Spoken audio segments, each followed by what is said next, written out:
Hostel શબ્દ તો આ બહુ જ નાનકડો છે, પણ યાદો બહુ જ બધી સાચવીને રાખે છે. હોસ્ટેલ વિશે જેટલું કહું તેટલું ઓછું છે, પણ હા, એક વાત મજાની છે કે જ્યારે હોસ્ટેલમાં આવ્યા ત્યારે હોસ્ટેલમાં બેઠા બેઠા આપણા ઘરને યાદ કરતા હતા. પણ હવે અભ્યાસ પૂરો થતાં તે હોસ્ટેલ લાઈફ પર પૂર્ણ વિરામ મૂકીને પાછા ઘેર આવ્યા છીએ, ત્યારે એ જ ઘરે બેઠા બેઠા એ હોસ્ટેલને યાદ કરી રહ્યા છીએ.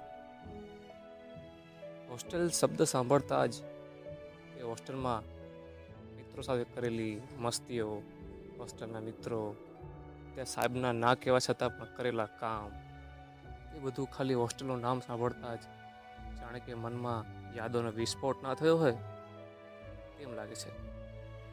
કરજો તમારા મિત્રોને, જો તમે પણ મારા જેવી ફિલિંગ્સ અનુભવી રહ્યા હો તો.